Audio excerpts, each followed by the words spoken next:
Hello बच्चों, welcome to सिद्धांत classes. उम्मीद है आप लोग स्वस्थ होंगे। ये पहला लेक्चर है क्लास 11th आईसी की फिजिक्स सब्जेक्ट का। तो चलिए शुरू करते हैं। जैसा कि स्क्रीन पे देख रहे होंगे, आईसी में फिजिक्स को शुरू करने से पहले फिजिक्स जो कि साइंस का ही एक ब्रांच है, तो साइंस को थोड़ा समझ लेना ज़रूरी है। तो चलिए शुरू करते हैं। जैसा कि स्क्रीन पे देख रहे होंगे हम लोग, साइंस का एक छोटा सा डेफिनेशन लिखा हुआ है। चलिए पढ़ते हैं और सिंप्लीफाई करते हैं। लिखा हुआ है, science is a systematic attempt to understand natural phenomena in as much detail and depth as possible and use the knowledge so gained to predict, modify and control the phenomena। कहने का अर्थ हुआ कि साइंस प्रकृति में घट रही उन सभी घटनाओं का एक चरणबद्ध तरीके से समझने का प्रयास है, और उस प्रयास को हम कोशिश करते हैं कि जितनी गहनता से हम उन घटनाओं को समझ सकें, उनके पीछे कारणों को समझ सकें और उनसे जो ज्ञान प्राप्त होता है हमें, उनसे उन घटनाओं की भविष्यवाणी कर सकें, उनको मॉडिफाई कर सकें और उन घटनाओं को कंट्रोल कर सकें कुछ हद तक, पूरी तरह तो नहीं। एक बहुत लंबा डेफिनेशन हुआ। अगर सिंपल फॉर्म में हम लोग बात करें तो साइंस का हिंदी अर्थ होता है विज्ञान। आप लोग सभी जानते हैं इसका। और अगर हम संधि विच्छेद करें तो होता है वि जोड़ ज्ञान। वि का अर्थ हुआ विशेष, ज्ञान का अर्थ हुआ जानकारी या नॉलेज भी बोलते हैं जिसे। तो किसी भी क्षेत्र का विशेष ज्ञान, किसी भी विषय वस्तु का विशेष ज्ञान विज्ञान कहलाता है। जरूरी नहीं वो फिजिक्स, केमिस्ट्री, बायो या फिर नेचुरल साइंस के सब्जेक्ट हो, जैसा कि पहले हम बात कर चुके हैं। ये किसी भी विषय का हो सकता है जिसका विशेष ज्ञान विज्ञान कहलाता है। चलिए ठीक है, यहाँ तक समझ गए।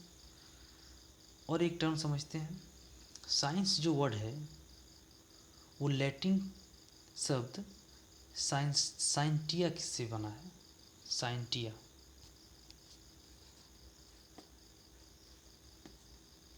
साइंटिया लैटिन वर्ड है,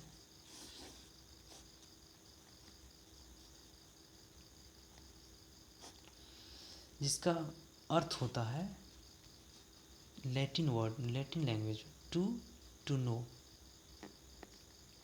जानना। इस प्रकार से साइंस का अर्थ हुआ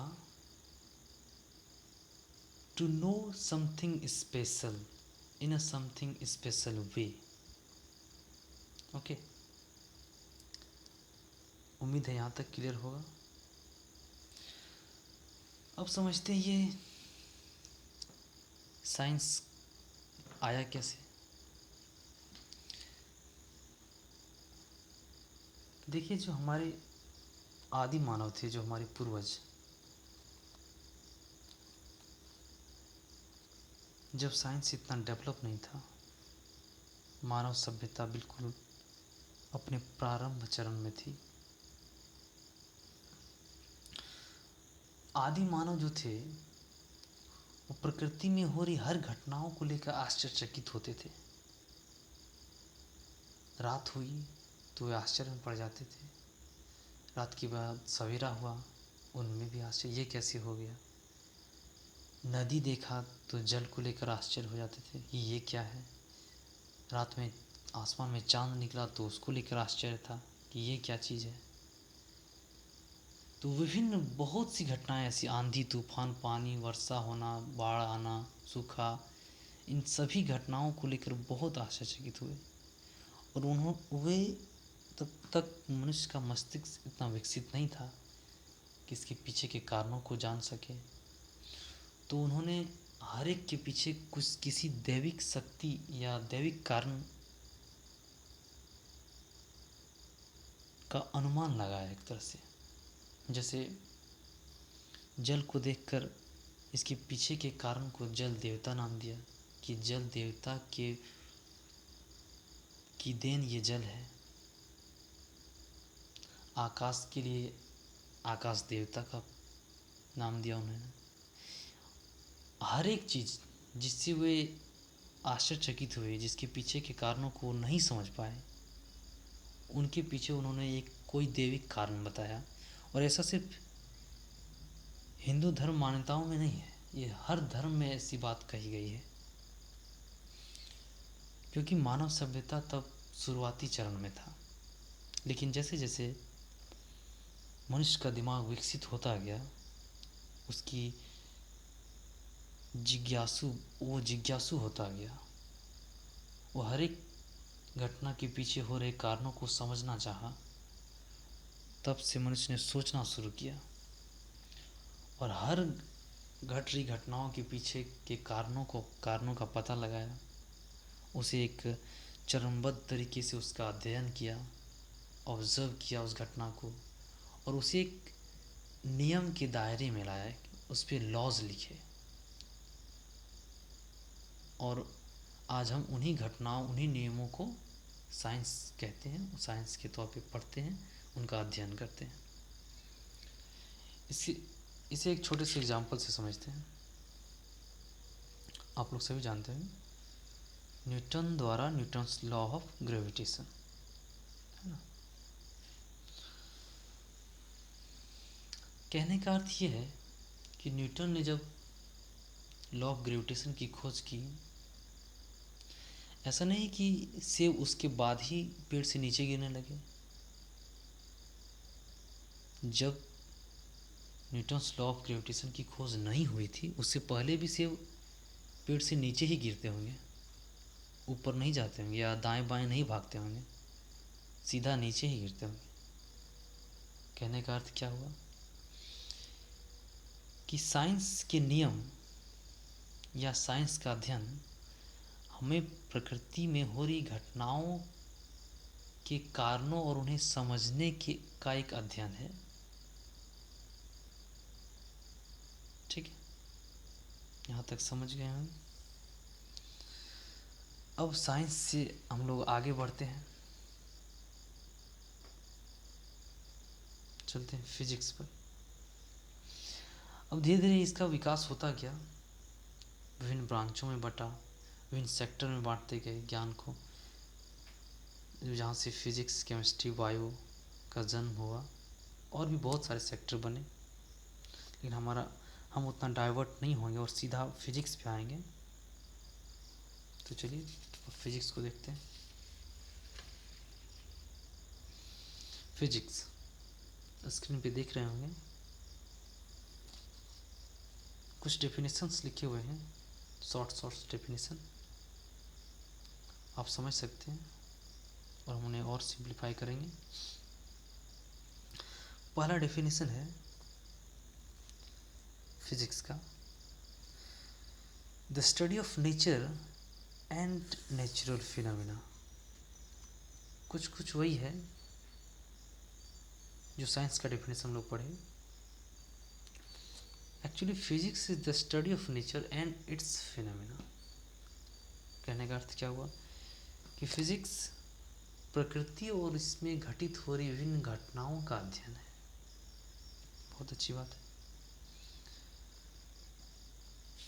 आए दिन हम लोग बहुत सी घटनाएं देखते हैं, जैसे दिन रात का होना, मौसम परिवर्तन, ज्वार भाटा, ज्वालामुखी विस्फोट, इंद्रधनुष का बनना, many more thing are there. दुनिया घटनाओं से ही भरी है।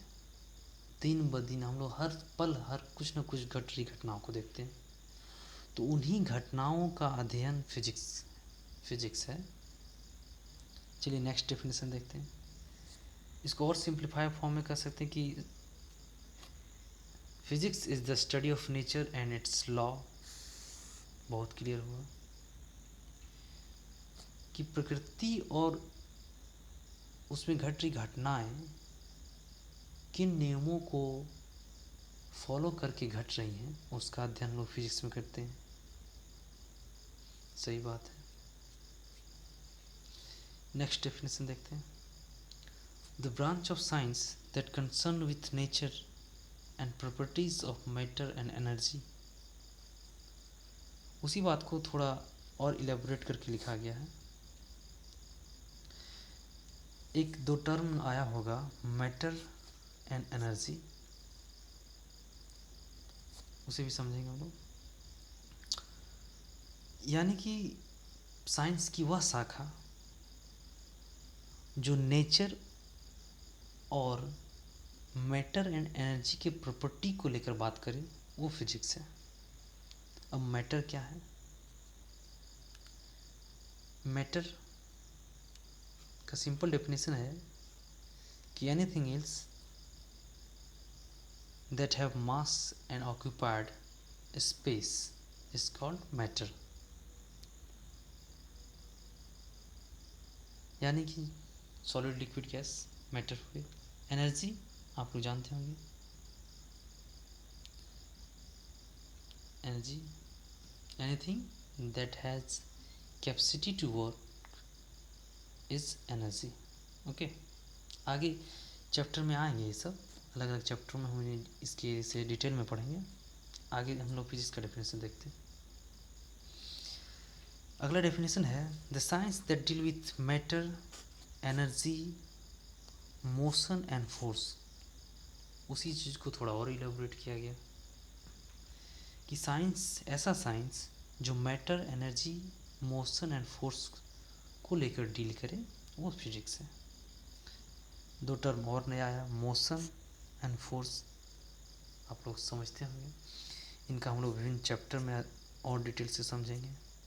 फोर्स आप लोग निचली कक्षाओं में भी पढ़ेंगे बहुत हद तक मोशन एंड फोर्स के बारे में। चलिए और डेफिनेशन देखते हैं। अगला डेफिनेशन है the natural science that studies matter, it's motion and behaviour through space and time and related entities of energy and force.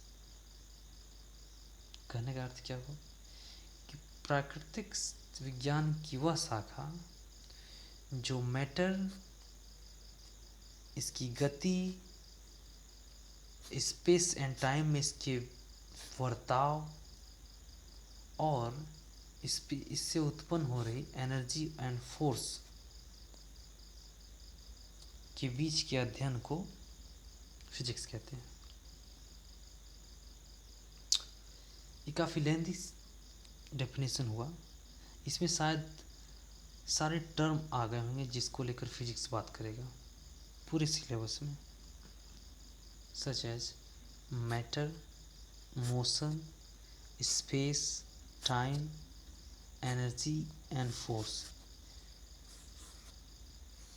इतने ही टर्म हैं जिनको लेकर फिजिक्स घूमेगा, जिसके अराउंड, इन्हीं के आसपास बार बार वर्ड आएंगे।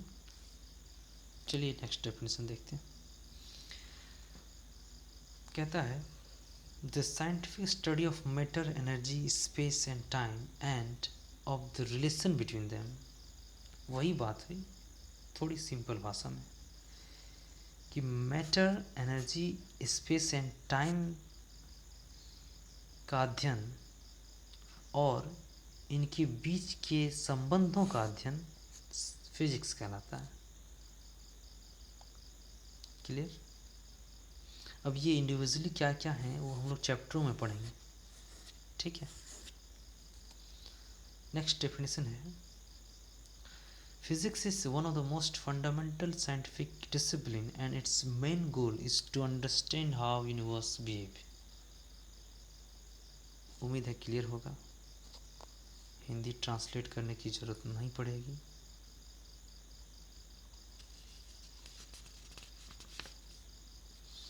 चलिए एक अंतिम डेफिनेशन और बहुत ही इम्पोर्टेंट है।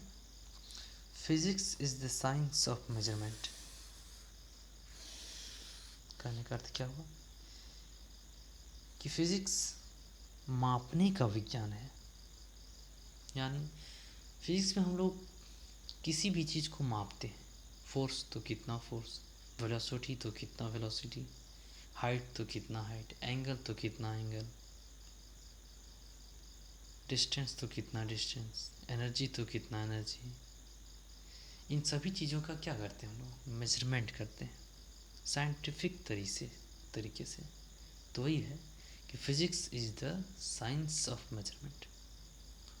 उम्मीद है यहाँ तक समझ गए होंगे। साइंस की विभिन्न डेफिनेशन को बताने का मकसद ये था कि फिजिक्स के प्रति आपका कॉन्सेप्ट क्लियर हो।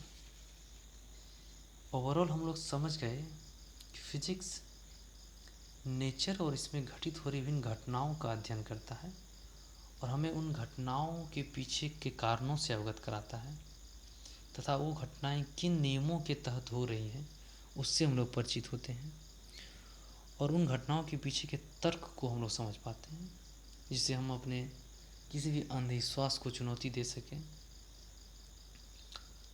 और इनसे डरे नहीं बल्कि इसके पीछे के सही कारणों का पता लगा सकें। यहाँ तक उम्मीद है क्लियर होगा। चलिए आगे बढ़ते हैं।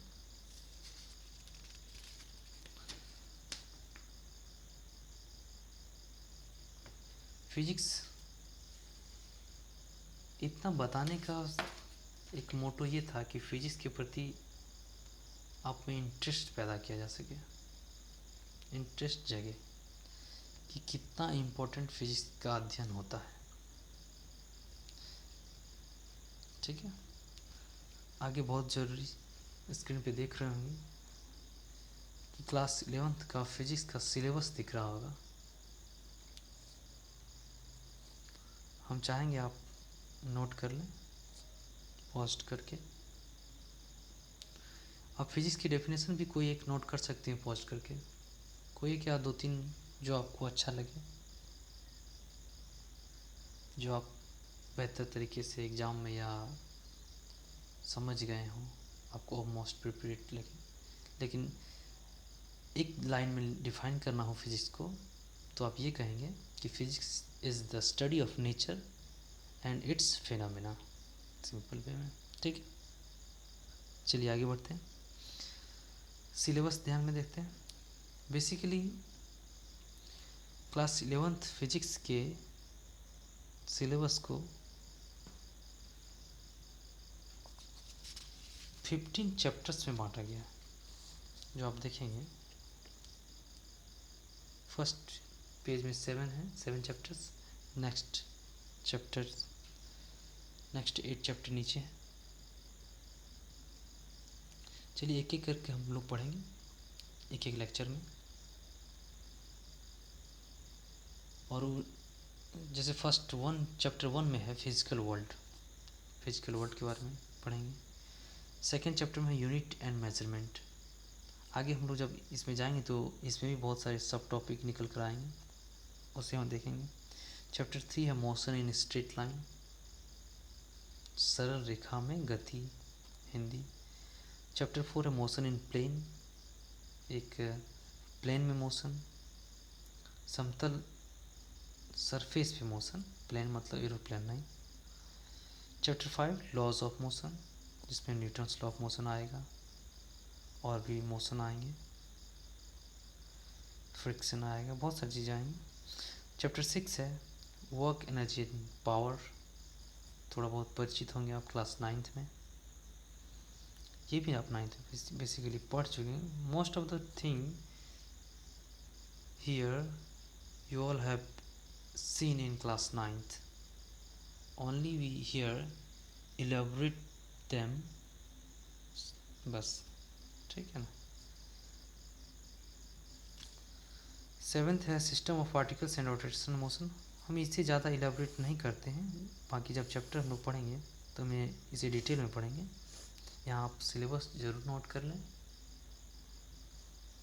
चलिए आगे देखते हैं। चैप्टर 8 है ग्रेविटेशन।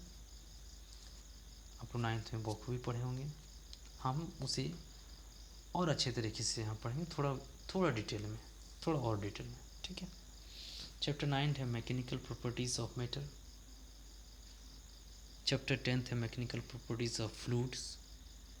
चैप्टर 11 है thermal properties of matter.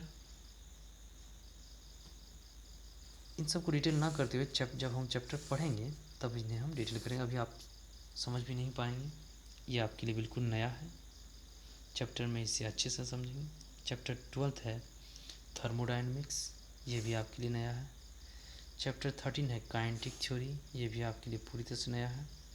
Chapter 14 है ऑक्सीलेशन, ये भी आपके लिए नया है, इसे SHM भी कहते हैं, simple harmonic motion. Chapter 15 and the last is waves, जिसमें हम लोग विभिन्न वेव्स के बारे में पढ़ेंगे, ठीक है। चलिए आज के लिए इतना ही, मिलेंगे नेक्स्ट वीडियो में। Thank you.